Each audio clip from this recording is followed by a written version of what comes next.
Gundam.TK presents High Grade Bacto.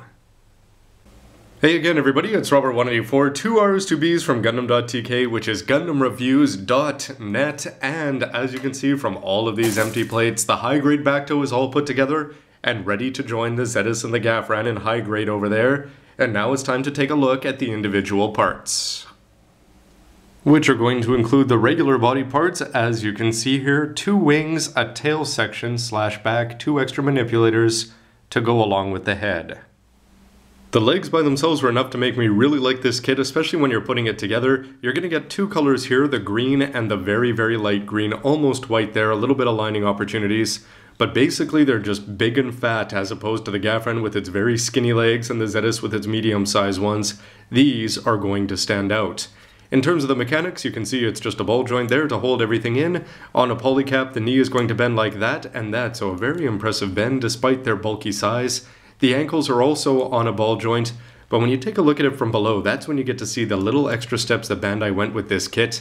You could just put this foot together, but instead they give you this cool Adidas striping down there, as well as it's actually in the back, sort of like a thruster. But the feature of this thing is the best part.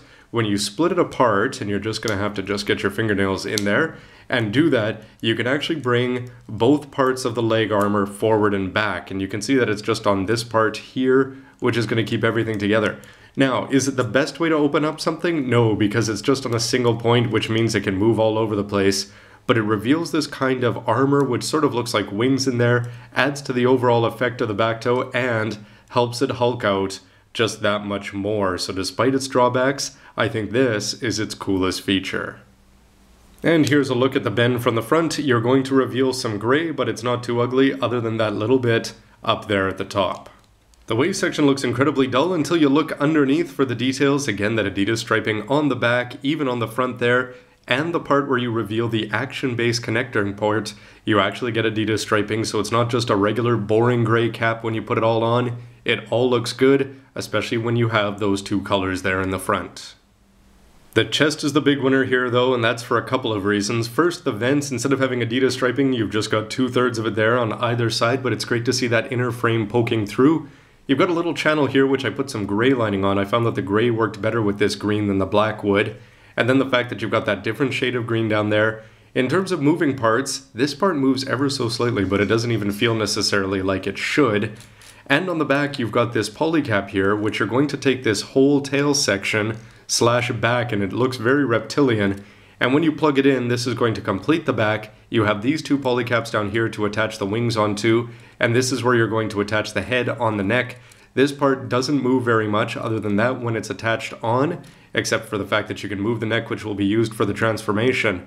But back to the chest, where you're able to move these parts forward and back, which are a solid part. They're not going to fall off either when you turn them this way, and every once in a while, the way these pieces are put on, you'd think that that could happen. No issues at all with that. And I just wanted to show you the difference here. This is the clear part. It's a single clear yellow part which goes under this green open thing, and you have these small orange stickers that you can stick in the middle. And having put them on just to see the difference, I think I'm going to go with this all over, because it certainly stands out a lot more than the clear part. Commendable that they tried. It just doesn't stand out, and this helps it do so.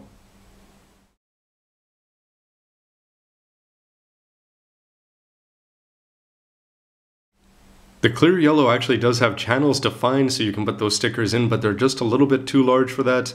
But even if you don't get them lined up just perfectly, they're still going to really add something in terms of visuals.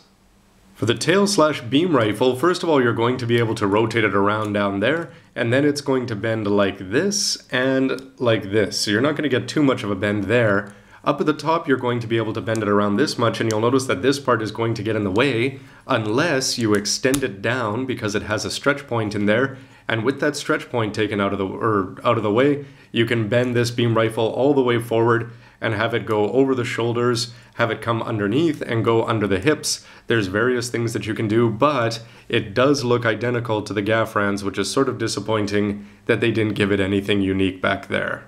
The arms are almost identical to the Gafrans, except they just have these little points on here just to differentiate them somewhat. And I think the elbows, even though they don't look that good upon closer scrutiny, they do look slightly better than the Zetas, which quite disappointed me. Here you've got two colors on there. This is just a single part which puts on and it stays on very well. No issues with that falling off. You're going to be able to rotate the arm around and you can bend it off to the side about this much. The bend at the elbow is going to come up and up like this, so you're going to get a 135. And with this set of manipulators here, you're going to have this gray part on top of the green hands with a green blaster to go down there for the Beam Vulcans. So the fact that they've got the colors and that spike make them look sharp, and these hands have worked for the Gafran and the Zetus, and I'm glad they didn't stop using them here. The extra set of manipulators are going to be identical, and you just put that gray cap on the back to cover them up, and they're going to have what seems to be a little tiny beam rifle. It's too bad that this doesn't come with any beam sabers or anything else to come across and add on with effect parts. The wings are very dull in their construction. You're just going to have a couple parts here. You have a gray polycap there holding this whole thing together, and if you move it around too much, that's just prone to pop right out. This is going to attach into the back, and then when you close it up, this is going to provide your front skirt for the actual Gundam, which is going to be smaller than the Gafran's, which is a bit oversized. However, in terms of movability, it's just going to open up like that. As you can see, it just pops out, and it can rotate here, and that's it. So a little bit disappointing that they didn't put more effort into engineering these wings, but as long as they look good as waist skirts, they could be an improvement on that guy. And though some of the parts were pretty dull, this head putting it together was a lot of fun. And I have to say that it looks similar enough to the Gafran and yet unique enough that it's going to be a winner for me. First of all, for looks, you've got that nice little part down there, color differentiation below, two black parts that you put the green sticker in between, which is going to reveal just a little bit of the eyes. You've got lining up there on the top of the head to go with the commander's fin. Somewhat disappointing that all of the UE suits have that commander's fin. It sort of takes away the point of it. But in terms of transformation, you can bend this part back up like this, which is going to look good when it's in its flight mode. You can see that it reveals that gray part down there. And you can open up everything here, which is just going to expose a little bit more of the face and give it a unique bat kind of look. It sort of reminds me of the Turn A's core fighter here for some strange reason. But anyway, it looks good, and when you seal it all up, the fact that you've got this extra gray sticking here from the front to the back is going to make it unique from the Gafran and really set it off, and I think it's one of its more attractive features. So with all the parts complete, I have to say that it was a fun build putting things together because of both its similarities to the Gafran and the differences. It was good to see some of those. It was really fun putting the chest together, especially these colors. Having the two tones of green all over the place is great. The way this whole back section fits on it seems very, very reptilian and very unlike all of the regular lead Gundams that I'm always building. So it's cool to have that feature. The legs are probably my favorite part just because of their big size and bulk. The mechanism for opening them up isn't ideal because it's not necessarily going to be symmetrical, and yet it's still fun for some reason. And the arms are going to be solid, if somewhat unnoteworthy, but the wings, they are disappointing, the same way they were for the Gafran. Only thing being is that they've got smaller front skirts, so hopefully it's going to look a little bit better when it's all put together, but the most important thing being it's got a great looking chest, big legs, big bulk, and a cool looking head.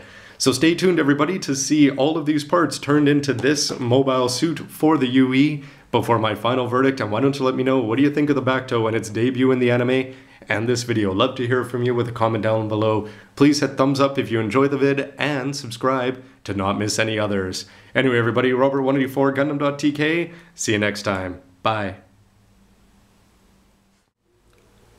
Well, it may be a little bit dumb, but at least I've got to give you credit for not looking like a waterfowl.